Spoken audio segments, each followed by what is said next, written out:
السلام علیکم ورحمۃ اللہ وبرکاتہ۔ بھائیوں بہنوں، دوستوں، بزرگوں، عزیزوں، امید آپ سب خیریت اور عافیت سے ہوں گے۔ آج ہم آپ کی خدمت میں ایک مسئلہ لے کر حاضر ہوئے ہیں۔ سوال ہمارے پاس یہ آیا تھا کہ اگر کسی شخص نے مغرب کی 3 رکعت فرض کے بجائے 4 رکعت نماز پڑھ لی تو کیا مسئلہ ہوگا، اس کی نماز کا کیا طریقہ ہوگا؟ تو آئیے جانتے ہیں اسی مسئلے کی وضاحت کو اور اسی مسئلے کی تفصیل کو سمجھتے ہیں کہ مغرب میں 3 رکعت فرض ہوتی ہے، اس کے بجائے کسی نے 4 رکعت پڑھ لی۔ جواب سمجھنے سے پہلے ہم ایک بہت اہم بات کی طرف توجہ دلانا چاہتے ہیں کہ 3 رکعت کے بجائے 4 رکعت اگر پڑھ لی تو یہ غلط ہے۔ ظاہر ہے کہ 3 ہی رکعتیں فرض ہیں، 4 رکعت مغرب میں نہیں ہیں، یہ پڑھنا غلط ہے۔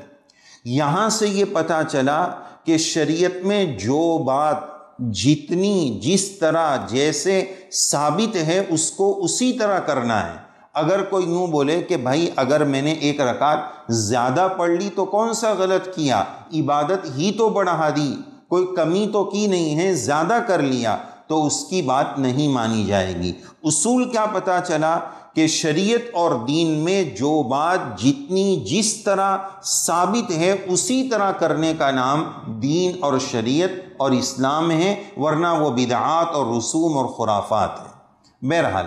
اب آئیے مسئلے کی طرف اور جواب کی طرف کہ اگر کسی شخص نے مغرب کی 3 فرض کے بجائے 4 رکعت نماز پڑھ لی تو اب دیکھا یہ جائے گا کہ تیسری رکعت میں اس نے آخری قاعدہ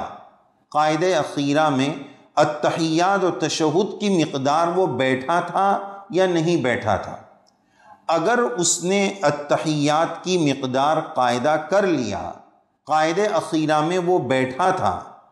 اور پھر قاعدہ اخیرہ میں بیٹھ کر چوتھی رکعت کے لیے کھڑا ہو گیا، تو اب ایسی صورت میں اس کو چاہیے کہ چوتھی رکعت میں اخیر میں سجدہ سہو کر کے سلام پھیر لے، نماز پوری کر لے۔ اس طرح اس کی مغرب کی 3 رکعت فرض ادا ہو جائے گی اور 1 رکعت لغو اور بیکار شمار ہوگی۔ یہ سجدہ سہو کیوں کرنا ہے؟ اس لیے کہ سلام میں تاخیر ہوئی، سلام ڈیلے ہو گیا، چوتھی رکعت تک اس کو مؤخر کیا گیا، اس لیے سجدہ سہو کے ساتھ نماز پڑھنی ہوگی، نماز درست ہو جائے گی۔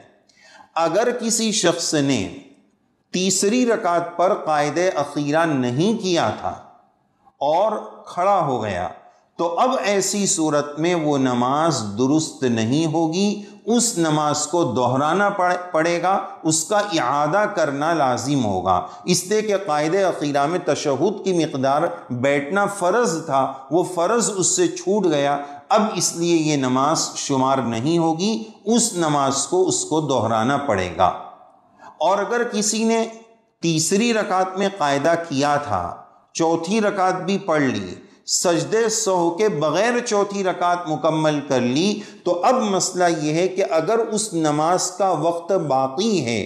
تو اس نماز کے وقت باقی رہتے ہوئے اس نماز کو دوہرا لینا واجب ہے، اور اگر اس نماز کا وقت نکل گیا ہے تو اب واجب نہیں ہے، بہتر ہے دوہرا لے، نہیں دوہرائے گا تو وہ ناقص ادا شمار کی جائے گی، وہ ادھوری مانی جائے گی، لیکن بہرحال فرض اس میں ادا ہو جائے گا۔ تو یہ مسئلہ ہوا، خلاصہ یہ نکلا کہ تیسری رکعت پر اگر اس نے آخری قاعدہ کیا تھا، التحیات کی مقدار اس میں بیٹھا تھا، تو چوتھی رکعت پر سجدہ سہو کے ساتھ وہ سلام پھیر دے، اس کے 3 رکعت کا فریضہ ادا ہو جائے گا، 1 رکعت لغو اور کالعدم مانی جائے گی۔ واللہ تعالی اعلم بالصواب۔